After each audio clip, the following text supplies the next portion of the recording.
But as it says, like 13 and older, they don't need parental responsibility or anything. If that's your agency's policy. Right, okay. Yes. Whose word do you go off of then regarding the family structure as to whether or not it's intact? Who's got, you can actually ask for the documentation if you're in doubt. There will be a legal document to say, like if the family is in a stage of disintegrating, there will be a document saying who's got, and you can ask for a copy.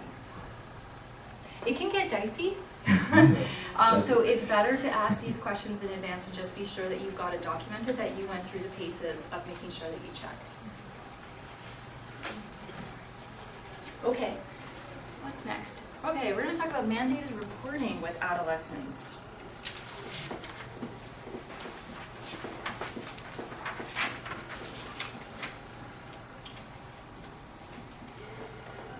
So, I know you guys are aware that our professional value of confidentiality provides a foundation for the therapeutic work that we do with clients, whether they're adults or they're adolescents or they're kids. It's important that we always remember that confidentiality belongs to our clients. And it can be the case that even disclosures of seemingly insignificant information can still feel like a violation to our clients. And in my experience, just reports that I've heard back from clients, that it's especially true in the adolescent phase of life. Few things carry as much potential, in my experience, to disrupt a treatment relationship than a violation of confidentiality. So paying attention to, even if it's just little things where you think it wouldn't be embarrassing or harmful to, talk about the kids' hobbies or the kids' games that they really liked, that is still considered a confidential information if it was shared with you. And it's always a better idea to err on the side of caution when it comes to talking about your clients, what your clients have shared with you. But that said, the ethics of the degree to which counselors should, if ever, violate an adolescent client's confidentiality are subject to debate. We know that we just talked about how the adolescents' supportive relationships are some of offer the most protective factors in their life, right? And so I think there are very few of us that would feel fully comfortable seeing an adolescent independent of their parents' awareness or independent of even having contact or relationship with the adolescent's family. I'm curious if you guys can just sort of brainstorm, what are some of the the issues or topics that would be debated in this area around if counselors should ever violate a adolescent client's confidentiality?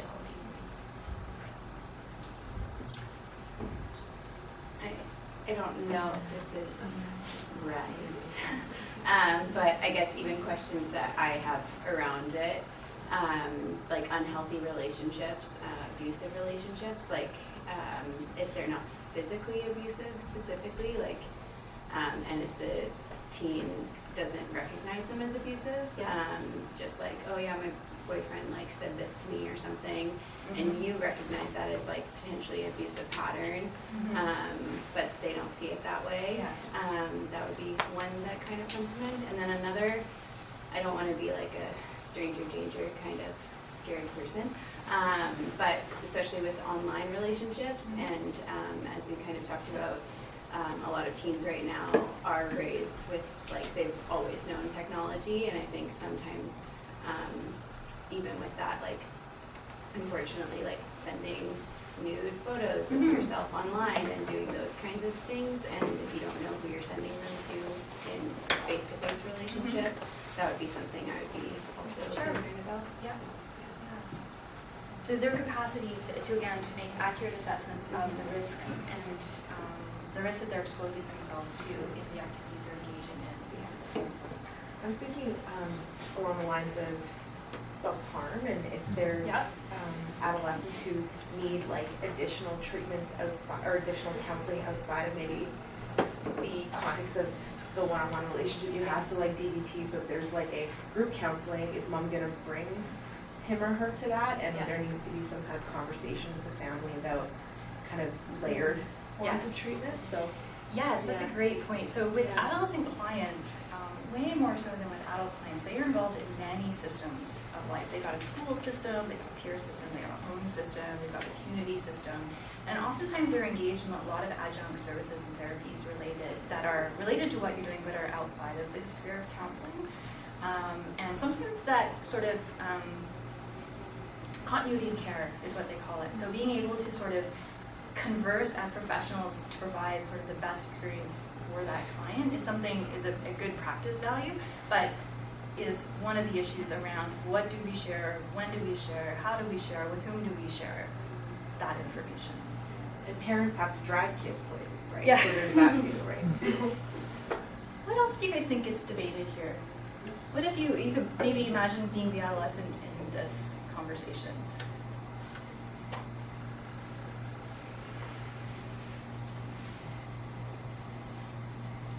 Or the parent, if that stumps you.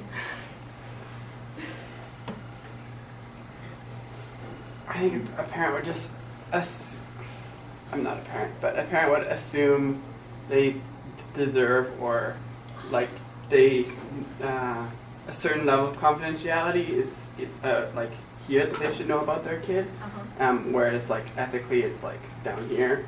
Yeah. So like that discrepancy, but like how do you value that or how do you talk through that Yeah.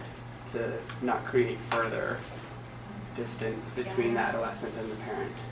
Yes. If one of our goals is connectedness, Mhm. how do we not inadvertently use our professional values of confidentiality to promote distance and disengagement? Mhm.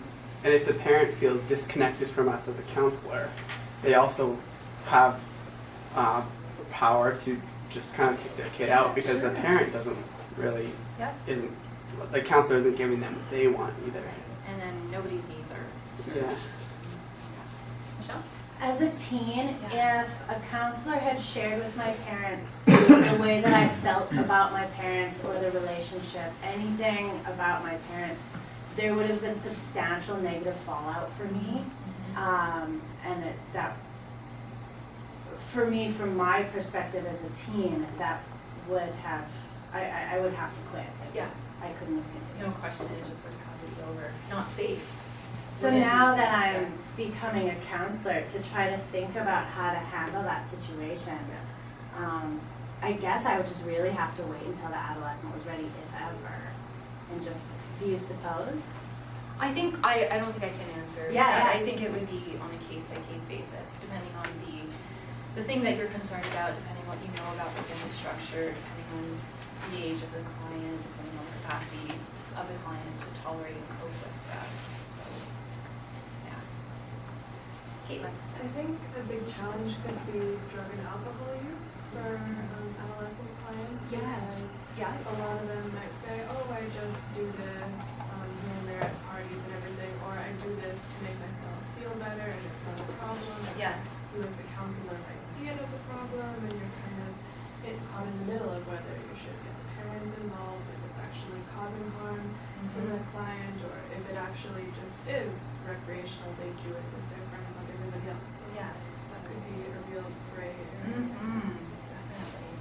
I was just gonna say, and on that, like, even in the news these days, you always hear about like fentanyl and this, this new drug that's, sweeping the streets, and it's a lot of kids don't know, and they overdose so easily. So it's like it could be something that's recreational, but also could be quite harmful. Carries a high risk. Yeah, and so it's maybe something that you want to share with parents. Like, kids do fentanyl, so I don't know.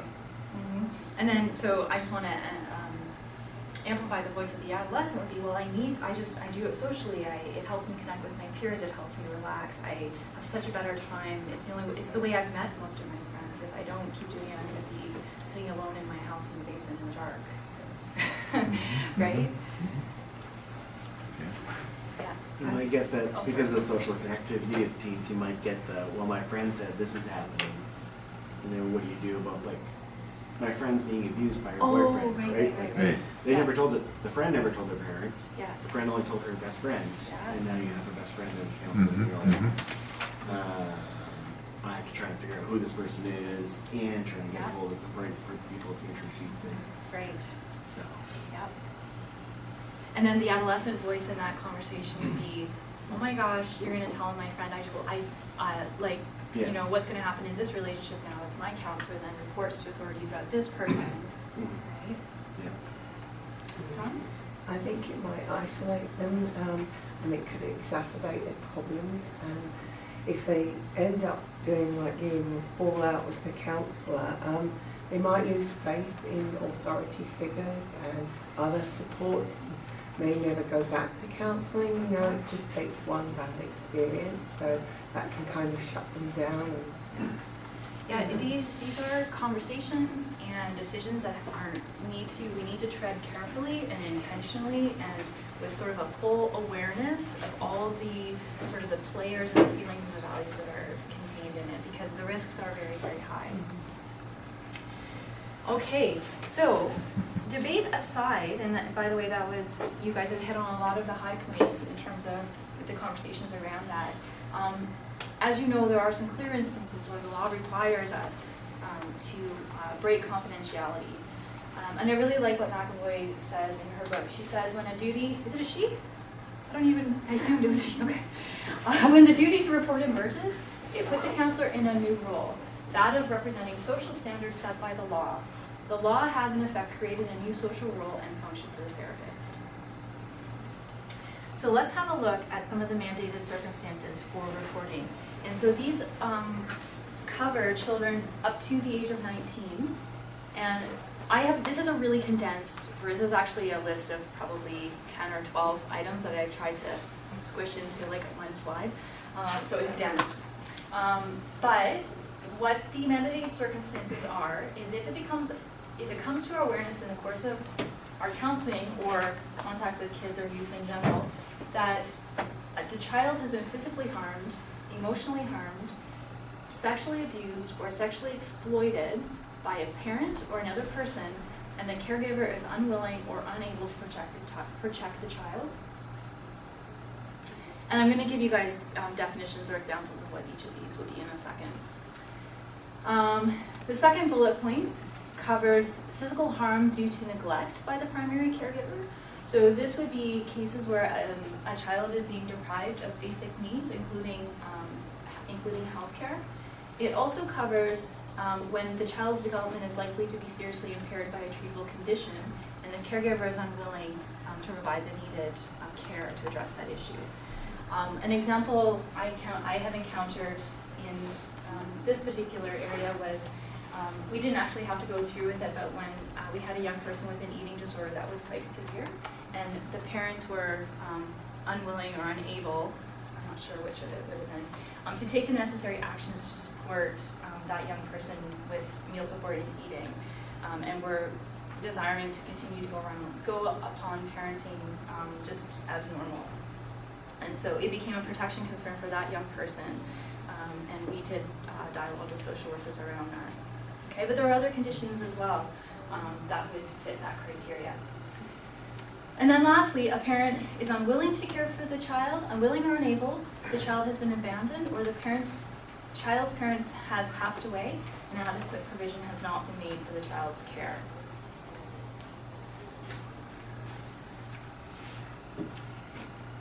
Okay, so recognizing child abuse and neglect. So physical abuse is defined as any deliberate or unreasonable force that would cause physical harm to the child. Emotional abuse, examples might be verbal attacks, threats, humiliating the child. The Child, Family, and Community Service Act defines emotional harm as behavior that leads to severe anxiety, depression, withdrawal, or self-destructive or aggressive behaviors in the child. Neglect covers failure to provide for the child's basic needs. Sexual abuse, the child or youth is being used or likely to be used for a sexual purpose. And the criminal code covers like a full range of behaviors that could be there, from touching to invitation for sexual touching, exposure, and so on. And then lastly, sexual exploitation. The child is encouraged or helped, inveigled, did I say that right? Inveigled? Yeah. Yeah? I had to get on dictionary.com to figure out how to make sure I didn't say that wrong. And that just means that they're enticed in some way with flattery or with sort of incentives or inducements to engage in behavior that would be sexually exploitive. or coerced to engage in sexually exploitive behavior, which would cover things like prostitution or pornography. So if a young person, for example, is trading food and shelter for engaging in sexually exploitive behavior, that's a mandated reportable circumstance if that person is under, actually it's 18. Which is a little bit, I'm sorry that's a little bit, because I said these are all reportables 19 and under, but the criminal code actually sets that at 18. And I'm going to go into that right now, actually. So put a pin in that one. We'll get to it in a second. So there's an important thing to consider here when you're working with adolescents, that in Canada we have what's called an age of protection, which is the age at which young people are legally allowed to consent to engage in sexual activity. So I mentioned earlier in the presentation that the former age consent was 14 years old, and that was increased to 16. I have the date for when that increased. I think it was 2014 that it increased. Oh, it's on there. 2008, it was raised from 14 years of age. And the caveat here is that any sexual activity, obviously without consent, regardless of age, is considered a criminal offense. But as counselors, it's important to know that the Criminal Code of Canada provides for close in age exceptions and peer group exceptions. So the exceptions here is if a youth is 14 or 15 years old, they can consent to a sexual relationship with a partner if that partner is less than 5 years older than they are. If that partner is 5 years or older than the adolescent, then they become, they can be charged as a criminal offense under the Criminal Code of Canada. And that 5-year gap presumes that there is no relationship of trust, authority, or dependency or exploitation. Like a sports coach, for example. Yes, a sports Right. coach. Could be 5 years older and. Yeah, a big That's- brother, a big Yep. sister, a mentor. Yep. Yeah. 12 or 13 years old, under the close age group, can consent if the partner is less than 2 years old and there's no relationship of trust, dependency, or authority, or they may be exploited. Children younger than 12 years of age can never consent to sexual activity with anyone, regardless of age, regardless of what they say or do.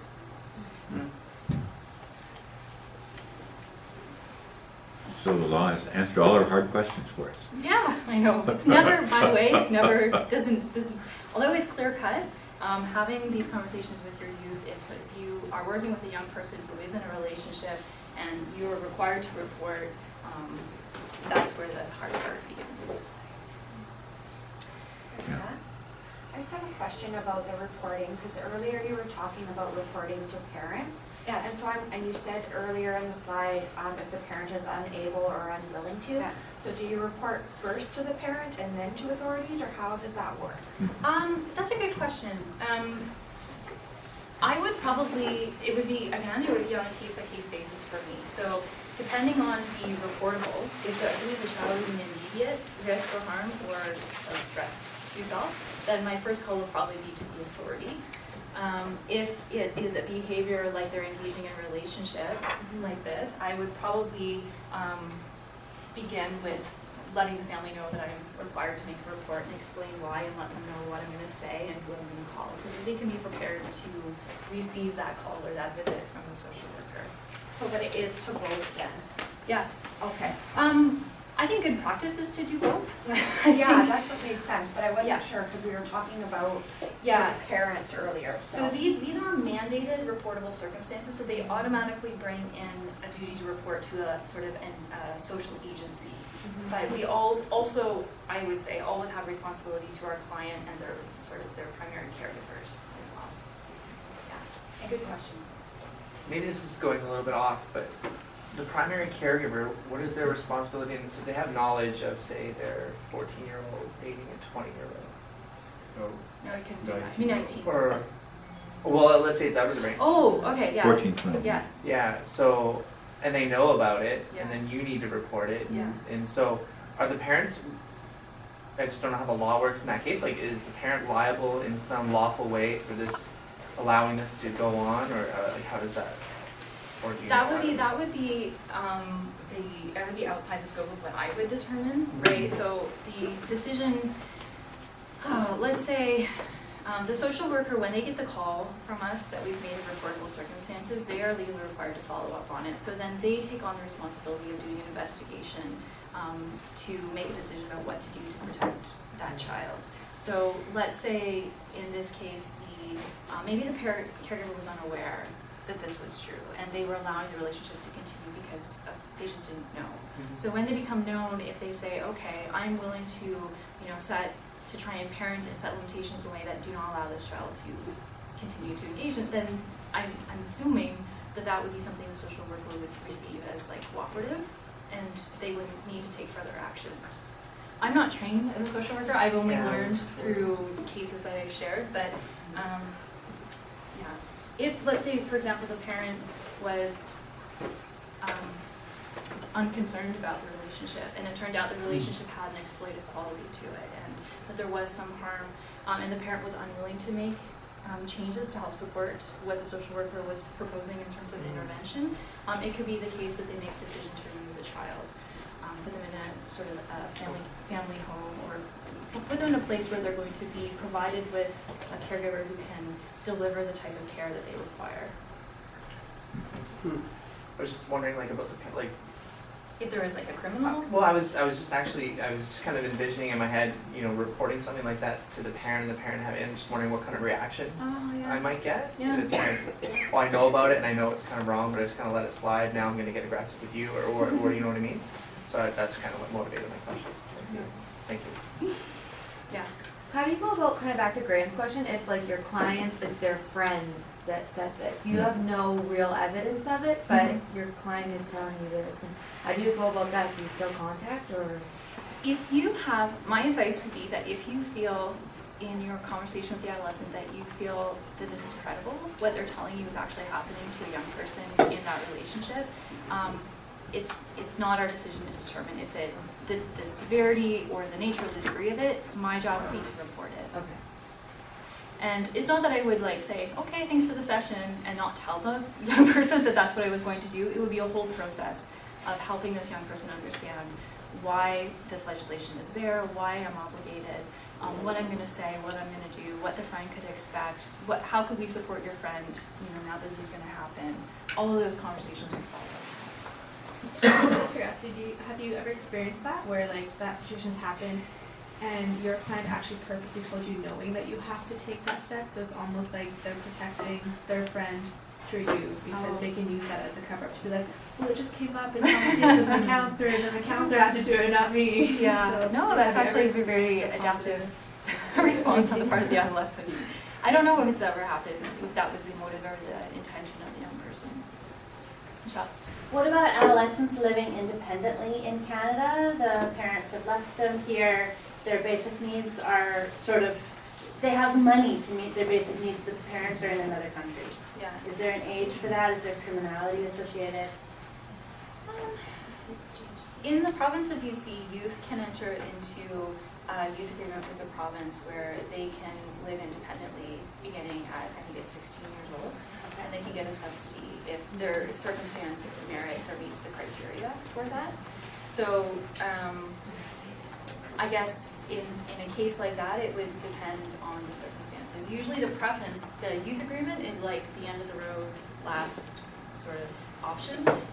Before that, there's a lot of effort placed into trying to get the youth into a home with a relative or family friend or caregiver who could provide those things for them. But what about like an international student? Yeah. This is PR kids. This is rich Chinese family, has a nice house, and the kid they're lives living alone. independently? And the parents go back to China where they make money or where they speak the language and they just don't want to stay here and they just leave the kid. That would be outside the scope of I couldn't say. You report it? I guess if you had reason to believe that this young person was at risk in some way in terms of their well-being, physically, emotionally, in terms of getting basic needs met, best case scenario is always to report. It's not, again, it's not our decision to determine if the child, that's the social worker's decision. Okay. They have the training, the delegation, the ability to do that. Yeah. The good news is that you don't have to know all this. there are experts who do know all this, and you call them. Yes. Okay. Yes. And you can actually, I'm kind of getting ahead of myself. But you can actually call and just, I want to consult. And I'm not, if you don't give them a name and a number, they can't follow up on it. Okay. Right? Just say, I got this case and I'm just not sure. What should I do? Okay. They're great for that too. One of the nice things, although there are some drawbacks to co-location of child and youth mental health with the ministry, some of the great things are that you can just walk down the hallway and knock on a door. So if you're interning with the mental health office in the Lower Mainland, you might get an opportunity to experience a consultation like that. And it's a great learning experience. Okay, I need to move on. One of the caveats, you guys may not have appreciated why I paused there, but the consent to sexual activity age of protection, there is an exploited sexual activity exception as well. So the criminal code, although 16 is the age of consent, it protects 16 and 17-year-olds against sexual exploitation. So the age of consent to things like prostitution and pornography is 18 years old. So in sum, exploited, these are the things that should raise concern: child protection concerns, exploited sexual activity, sexual assault, or sexual activity with anyone younger than 12 or between the ages of 12 and 16, with the exception of the things that we were just talking about. Okay? This, by the way, is stuff you'll have to come back to.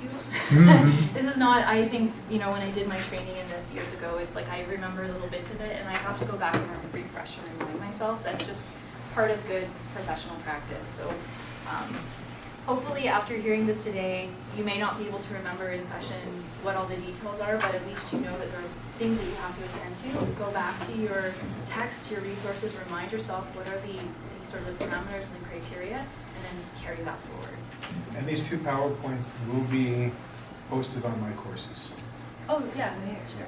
My courses. My courses for practice. Yeah. So this is basically a review. To report or not to report, just remember it's not our responsibility to substantiate whether or not the abuse did occur. But under the Child, Family, and Community Service Act, failing to report or making a false report can carry a penalty, a financial penalty, or a jail time. Now, a false report isn't like, I think this might be happening, and then it turns out it's not happening? No. Okay. A false report would be like, that parent didn't pay for their 10 counseling sessions, so I'm going to report. Oh. I don't know, that's an extreme example. Yeah. Okay. So who has a duty to report? Anybody does. This is the number that you can call for a consultation. If you go to the website, they remind you that you can call anytime, day or night, to this number if you need to consult or make a report about a child. The last piece I have to say about reportable circumstances, I zipped past it there, but the new Family Law Act in the province of BC allows for a number of provisions that benefit families, but in terms of our counseling work, the legislation has been singled out because of the vulnerable nature of children and youth in the context of family violence. So if we need to pay attention to this act in terms of E down here, that if a child is exposed to direct or indirect experiences of family violence, that is also considered a reportable circumstance. And so it is our job as professionals, if we are aware that that's happening, to also make a report for the child on the child's behalf. Krista, can we just have the phone number again? Oh, yeah. Don't they have like a shorter version of that? Isn't it like star 221? Oh, possibly. Yeah, that Star 221 is the province-wide access to the government lines. Oh. And so you get an operator and they can pass you to whatever. Right, that's what it's for. Yeah. 211. Okay, so we're in the home stretch here, you guys. So what about non-mandated reporting? So a few moments ago, you guys sort of helped raise awareness of some of the issues that can creep in when we are working with adolescent clients, and they're not obvious issues of mandated reporting, but there are issues that we have concerns about that we think are requiring us to make a breach of confidentiality. So So I want to talk a little bit about approaching confidentiality with your adolescent clients. As you guys know, sorry, this is a little bit of repetition, but we talked earlier about how the rights of an individual, the parent's rights to be fully informed about the child's treatment changes when they reach the age of consent, or sort of under the Infants Act. So that shouldn't say age of majority. What is that term? It's not age of majority, but just age 13. A mature minor. Mature minor, thank you. Sorry if you, I'll edit that before I post it. So this changes when they reach the sort of a mature minor. So while we're bound to respect the youth's privacy, we know that it's in line with theory and best practice that shows that teens who are in supported connected relationships with adults in their lives usually do better. And so what that means in a practical way is best practice usually involves collaborating in some important ways with the adolescents' families. So when we're working with adolescents, extra diligence